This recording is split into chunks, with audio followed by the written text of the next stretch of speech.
প্রিয় শিক্ষার্থী, সবাইকে স্বাগত জানাই আজকে আমার নতুন ক্লাসে। আজ আমরা পড়ব নবম শ্রেণীর সাহিত্য সঞ্চয়নের প্রথম কবিতা এবং সকলের প্রিয় কবিতা কলিঙ্গ দেশে ঝড় বৃষ্টি। লিখেছেন মুকুন্দ চক্রবর্তী। এই কলিঙ্গ দেশে ঝড় বৃষ্টি কবিতার মধ্যে লেখক কলিঙ্গ দেশে সংঘটিত হওয়া ভয়াবহ ঝড় বৃষ্টির এক জীবন্ত রূপ আমাদের সামনে তুলে ধরেছেন। তাহলে আমরা বুঝতে পারলাম কি এই কলিঙ্গ দেশের কাহিনীটি একটি ঝড় বৃষ্টির কাহিনী, কিন্তু শুধু ঝড় বৃষ্টির কাহিনী নয়, এর পিছনে রয়েছে বৃহৎ এক ইতিহাস। আমরা বর্তমান সময়ে বিভিন্ন কবির লেখা পড়ি, কিন্তু মজার ব্যাপার আজকে আমরা যে কবিতাটি পড়ব সেটি কিন্তু বর্তমান সময়ে লেখকের নয়। আজ থেকে 400 বছর আগে, অর্থাৎ ঠিক ষোড়শ শতকের মধ্যভাগে জন্মগ্রহণ করেছিলেন বিখ্যাত কবি এই মুকুন্দ চক্রবর্তী। আর সেই সময় দাঁড়িয়ে তিনি রচনাও করেছিলেন তার বিখ্যাত কাব্যগ্রন্থ চণ্ডীমঙ্গল, যার অপর নাম অভয়মঙ্গল। এই অভয়মঙ্গল কাব্যেরই আবার দুটি খণ্ড ছিল, একটির নাম আখিটিক খণ্ড। এই আখিটিক খণ্ডেরই কবিতা আজকে আমাদের পাঠ্যের বিষয়। তাহলে এখানে আমরা কি পেলাম? কবিতার মোটামুটি একটা বিষয়বস্তু পেলাম, আর পেলাম কবিতার উৎস। সেটি আর একবার স্মরণ করি। উৎস হচ্ছে মুকুন্দ চক্রবর্তীর লেখা অভয়মঙ্গল কাব্যের বা চণ্ডীমঙ্গল কাব্যের আখিটিক খণ্ড। আমি বলেছি এই ঝড় বৃষ্টির পেছনে একটা কাহিনী লুকিয়ে আছে। আর কোনো কবিতা পড়ার আগে আমরা যদি একটু বিষয়বস্তুটা ভালোভাবে জেনে নিই, আমাদের কবিতাটি পড়তে অনেক বেশি সহজ হয়ে যায়।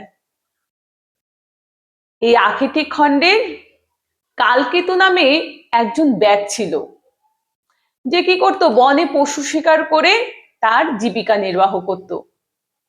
একদিন দেবী চণ্ডী স্বর্ণ গধিকা রূপে তার জালে ধরা দিয়েছিল এবং দেবী চণ্ডী তাকে বর দিয়ে গুজরাট নগরী রাজা করেছিলেন। কিন্তু এই কালকেতু গুজরাট নগরী রাজা তো হয়ে গেল, কিন্তু সেই দেশে গুজরাট নগরীতে কোনো প্রজা ছিল না। এখন এই কালকেতু দেবী চণ্ডীকে এই কথা জানালে দেবী চণ্ডী তখন কি করলো, এই গুজরাট নগরীর পার্শ্ববর্তী রাজ্য ছিল কলিঙ্গ দেশ, যার বর্তমান নাম হচ্ছে উড়িষ্যা। তাহলে কি কলিঙ্গ দেশের বর্তমান নাম উড়িষ্যা।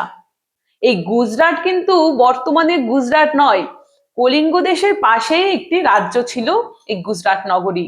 অর্থাৎ গুজরাট নগরীর পার্শ্ববর্তী রাজ্য কলিঙ্গ দেশ, যেখানে অনেক জনবসতি ছিল, অনেক প্রজা ছিল। দেবী তখন ওই কলিঙ্গ দেশে প্রবল ঝড় বৃষ্টি সৃষ্টি করেছিল। তখন ওই কলিঙ্গ দেশের প্রজারা নিজের জীবন বাঁচাতে কি করলো, কলিঙ্গ দেশ ছেড়ে পার্শ্ববর্তী রাজ্য গুজরাট নগরীতে, অর্থাৎ কালকেতুর সৃষ্টি নগরীতে বসতি স্থাপন শুরু করলো। এর ফলে কি হলো, যে দেবী চণ্ডীর পূজাও প্রসার লাভ করলো। অর্থাৎ এই গুজরাট নগরী সৃষ্টির জন্য কলিঙ্গ দেশে যে ঝড় বৃষ্টি দেবী চণ্ডী সৃষ্টি করেছিল, সেই কথাই বা সেই ভয়াবহতার কথাই আজ আমরা কবিতার মধ্যে দিয়ে জানবো। তাহলে তোমরা বুঝতে পেরেছো? এবার আমরা মূল কবিতায় চলো প্রবেশ করি। শুরুতেই রয়েছে মেঘে কইল অন্ধকার, মেঘে কইল অন্ধকার, দেখিতে না পাই কেহ অঙ্গ আপনার। মেঘে কইল অন্ধকার, অর্থাৎ চারিদিকে মেঘে অন্ধকার করে দিয়েছে। আবার বলছে মেঘে কইল অন্ধকার, অর্থাৎ একটি লাইনই দুবার ব্যবহার করা হয়েছে। কেন ব্যবহার করেছে? যে কলিঙ্গ দেশে সংঘটিত হওয়া যে ঝড় বৃষ্টির ভয়াবহতা এত বেশি ছিল, এত পরিমাণে ক্ষয়ক্ষতি হয়েছিল সেটা বোঝানোর জন্যই লেখক এই একটি লাইনকে দুবার ব্যবহার করেছেন। দেখো এখানে কি তোমরা একটু লক্ষ্য করেছো, মেঘে কইলো, এই কইলো বললে আমরা কি বুঝি? কইলো বলতে আমরা বুঝি বলল, কিন্তু আমরা যেহেতু 400 বছর পূর্বের একটি কবিতা পড়ছি, সেহেতু এই কইলো শব্দটি তৎকালীন সময়ে করিল অর্থে ব্যবহৃত হতো। অর্থাৎ সময়ের সাথে সাথে আমাদের যে ভাষাগত পরিবর্তন বা ভাষার পরিবর্তন ঘটে, সেটা কিন্তু আমরা এই কবিতার শুরুতেই লক্ষ্য করেছি। দেখিতে না পাই কেহ অঙ্গ আপনার, অর্থাৎ কলিঙ্গ দেশের প্রজারা, ঘন মেঘ কলিঙ্গ দেশ যখন চারিদিকে ঢেকে গেছে, সেখানকার অবস্থিত বা অবস্থানকারী প্রজারা কেউ আর কারো অঙ্গ, অঙ্গ মানে আমরা কি বুঝি? শরীর, নিজের শরীর পর্যন্ত দেখতে পাচ্ছিল না। ঈশানে উড়িল মেঘ সঘনে চিকুর, উত্তর পবনে মেঘ ডাকে দূর দূর। ঈশানে, ঈশান কোণ বলতে আমরা কি বুঝি? এখানে তোমরা দেখতে পাচ্ছ আমরা 4টি কোণ এঁকেছি। 4টি কোণের মধ্যে যে এই উত্তর এবং পূর্ব দিকের যে কোণ, অর্থাৎ উত্তর পূর্ব কোণকে ঈশান কোণ বলে। লেখক এখানে কেন ঈশান কোণের উল্লেখ করেছেন? কারণ পুরাণ অনুসারে বছরের প্রথমে অর্থাৎ ঈশান কোণে সংঘটিত হওয়া যে মেঘ, সেই মেঘের তেজ অনেক বেশি থাকে, চারিদিক সবকিছু ধ্বংস করে দিতে পারে। কলিঙ্গ দেশেও ঠিক ঈশান কোণেই মেঘ সৃষ্টি হয়েছিল। তাহলে তার ভয়াবহতা, তার হিংস্রতা, তার তেজ যে অনেক মাত্রায় বেশি হবে বা বেশি মাত্রায় হবে, সেটা বোঝানোর জন্যই লেখক এখানে ঈশান কোণের উল্লেখ করেছে। ঈশান কোণে কি উড়ে চলেছে? মেঘ উড়ে চলেছে সঘনে চিকুর। শুধু মেঘ উড়ে যাচ্ছে না, সেই মেঘে চিকুর। চিকুর মানে কি? বিদ্যুৎ। অর্থাৎ আমরা দেখতে পাই যখন বৃষ্টি হয় আমাদের চারিদিকে কি বিদ্যুৎ চমকায়, সেই বিদ্যুৎ চমকানোর কথাও এখানে বলেছে। তাহলে এখানে প্রশ্ন আসতে পারে, সঘনে চিকুর, এই সঘনে চিকুর কোন কোণে দেখা যায়? তখন তোমাদের উত্তর হবে ঈশান কোণ। আমার এরকম প্রশ্ন হতে পারে, ঈশান কোণ বলতে কোন কোণকে বোঝানো হয়? তখন তোমরা বলবে উত্তর এবং পূর্ব দিকের কোণকে। আবার বলছে উত্তর পবনে মেঘ ডাকে দুরু দুরু। উত্তর পবনে কি? এই যে উত্তর দিকে অবস্থানকারী যে আকাশ, সেইখানে পবন মানে কি? বাতাস। বাতাস কি? মেঘ সহ বাতাস বয়ে চলেছে। কেমন শব্দ করে? দূর দূর শব্দ করে। তারপরে আছে নিমেষেকে জোরে মেঘ গগন মণ্ডল, চারি মেঘে বরিশে মুষল ধারে জল। নিমেষে অর্থাৎ তোমরা একবার চোখ বন্ধ করে যে নিমেষের মধ্যে খুলছো, অর্থাৎ চোখের পলকে জোরে মেঘ গগন মণ্ডল মানে এক নিমেষে কলিঙ্গ দেশের গগন মানে কি? আকাশ, সমগ্র আকাশ মেঘে ঢেকে গেছে। চারি মেঘে বরিশে, চারি মেঘে বরিশে মানে কি? বর্ষণ করছে। মুষল ধারে জল, সাধারণত যেমন বৃষ্টি পড়ে সেই বৃষ্টি নয়, মুষল ধারায় অনেক বেশি পরিমাণে বৃষ্টি পড়ছে।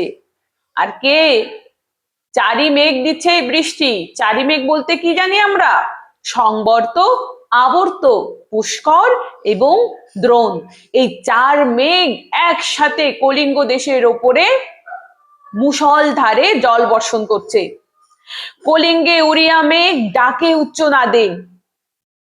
আর এই কলিঙ্গ দেশের উপর দিয়ে যে মেঘ বয়ে চলেছে, সে উচ্চ নাদ মানে উচ্চ স্বরে গর্জন করে করে চলেছে। প্রলয় গনিয়া প্রজা ভাবয়ে বিষাদ,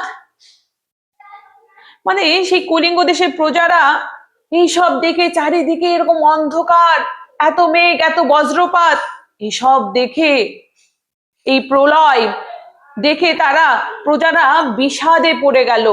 তারা ভাবতে বসলো এবার আমাদের কি হবে। হুড় হুড় দূর দূর বহে ঘন ঝড়, হুর হুর দূর দূর শব্দ করে কে বয়ে চলেছে? ঝড় বয়ে চলেছে। কোথাকার ঝড়? কলিঙ্গ দেশের ওপরে বয়ে চলা ঝড়। বিপাকে ভবন ছাড়ি প্রজা দিল রড়। অর্থাৎ এই বিপাকে পড়ে এই ভবন অর্থাৎ কলিঙ্গ দেশের প্রজারা, ভবন মানে কি? ভবন মানে হচ্ছে ঘর। অর্থাৎ বিপাকে পড়ে কলিঙ্গ দেশের প্রজারা তাদের ঘর ছেড়ে রড়, রড় মানে পলায়ন করলো। কোথায় পলায়ন করলো? আমরা কিন্তু কাহিনীটা আগে শুনেছি, তাহলে আমাদের মনে আছে। অর্থাৎ গুজরাট নগরীতে পলায়ন করলো। এরপরে আছে ধুলে আচ্ছাদিত হইল যে ছিল হরিত। ধুলে মানে কি? ধুলোকে বোঝাচ্ছে। আচ্ছাদিত ঢেকে যাওয়া। হইল যে হরিত, হরিত মানে পীত বর্ণ। অর্থাৎ কলিঙ্গে দেশে অবস্থিত যে সমস্ত সবুজ সবুজ ঘাস গাছপালা ছিল সেইগুলো ধুলো দ্বারা আচ্ছাদিত হয়ে গেল। উল্টিয়া পরে শস্য প্রজা চমকিত, মানে এই ঝড় বৃষ্টির প্রভাবে কি হয়েছে? কলিঙ্গ দেশে অবস্থিত প্রজাদের যারা ফসল চাষ করেছিল, শস্য চাষ করেছিল, সেই শস্য কি হয়েছিল? উল্টে পড়ে গেছিল বা নষ্ট হয়ে গেছিল। সেই দেখে সেখানকার প্রজারা কি করলো? অবাক হয়ে গেল। চমকিত মানে কি? চমকে যাওয়া বা অবাক হয়ে যাওয়া। চারি মেঘে জল দেয় অষ্টগজরাজ। কি বলছে? চারি মেঘে, আমরা আগে পড়েছি চারি মেঘ সংবর্ত, আবর্ত, পুষ্কর এবং দ্রোণ। জল দেয় অষ্টগজরাজ। বলছে চারিদিক থেকে যে মেঘে জল দিচ্ছে মনে হচ্ছে যেন আটখানা হাতি। গজরাজ মানে কি? অষ্ট মানে আট, গজরাজ মানে হাতির সুর দিয়ে মনে হচ্ছে জল দিচ্ছে। ফোঁটা ফোঁটা বৃষ্টি নয়, চারিদিক থেকে হাতির সুরের থেকে মনে হচ্ছে জল নিক্ষেপ করছে কলিঙ্গ দেশের ওপরে। সঘরে চিকুরে পরে ব্যঙ্গ তরকাবাজ। সঘনে মানে কি? সঘনে মানে ঘন ঘন। চিকুর মানে বিদ্যুৎ। চিকুরের কিন্তু আরেকটি অর্থ আছে, সেটি হচ্ছে চুল। পরে ব্যঙ্গ তরকাবাজ মানে ব্যাঙ যেমন লাফিয়ে লাফিয়ে চলে, আমরা প্রত্যেকেই জানি ব্যাঙ কেমন ভাবে চলে? লাফিয়ে লাফিয়ে চলে। তেমন কলিঙ্গ দেশের যে বিদ্যুৎ চমকাচ্ছে, যে বাজ পড়ছে, সেগুলোও যেন ব্যাঙের মতন লাফিয়ে লাফিয়ে পড়ছে। করি কর সমান বহিছে জলধারা, জলে মহি একাকার পত হইল হারা।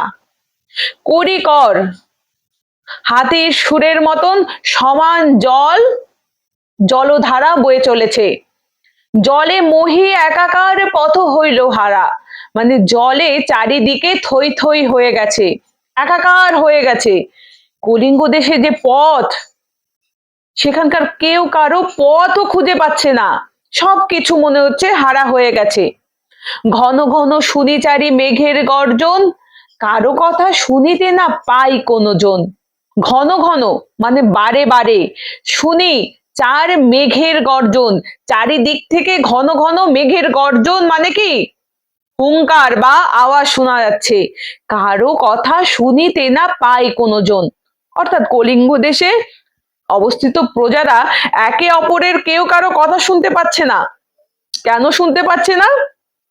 কারণ চারিদিক থেকে ভয়াবহ মেঘের গর্জন হচ্ছে। পরিচ্ছিন্ন নাহি সন্ধ্যা দিবস রজনী, মানে কখন যে দিন হচ্ছে, দিবস মানে দিন, আর কখন যে সন্ধ্যা হচ্ছে, আর কখন যে রজনী পার হয়ে যাচ্ছে, সেটা কেউ বুঝতে পারছে না। কারণ দিনের বেলাও রাতের মতন অন্ধকার কলিঙ্গ দেশে ছিল। কলিঙ্গে সমরে সকল লোক জৈমিনী। এই জৈমিনীকে, জৈমিনী ছিলেন একজন মুনি। পুরাণে ছিল যে প্রবল ঝড় বৃষ্টি হলে, বজ্রপাত হলে এই বজ্রের দেবতা ছিল জৈমিনী, যাকে স্মরণ করলে এই ঝড় বৃষ্টি বজ্র কমে যায়। তাই কলিঙ্গের মধ্যে অবস্থিত প্রজারা এই জৈমিনী মুনির স্মরণ করতে লাগলো। হুর হুর দূর দূর শুনি ঝন ঝন, এই হুর হুর দূর দূর ঝন ঝন শব্দ শুনতে পাচ্ছে। এই হুর হুর দূর দূর এই শব্দগুলি হচ্ছে ধনাত্মক শব্দ, যেটি এই বৃষ্টি ঝড় এইসবে ধনাত্মক শব্দরূপেই এই শব্দগুলি ব্যবহৃত হয়েছে। না পাই দেখিতে কেহ রবির কিরণ, কলিঙ্গ দেশে অবস্থিত প্রজারা, রবি মানে কি সূর্য, সূর্যের কিরণ তো দেখতেই পাচ্ছে না, এবং চারিদিক দিনের বেলাও অন্ধকার ছিল। গর্ত ছাড়ি ভুজঙ্গ ভাসিয়া বুলে জলে, গর্ত ছাড়ি মানে গর্ত ছেড়ে, ভুজঙ্গ মানে কি, ভুজঙ্গ মানে সাপ, ভাসিয়া বুলে জলে মানে গর্ত ছেড়ে, তাদের যেহেতু যে গর্ত ছিল, যাদের যে গর্তে তারা থাকতো, সেই গর্ত জলে পরিপূর্ণ হয়ে গেছিল। ফলে তারা কি, তারা তাদের গর্ত ছেড়ে জলে এদিক ওদিক ভেসে বেড়াচ্ছিল।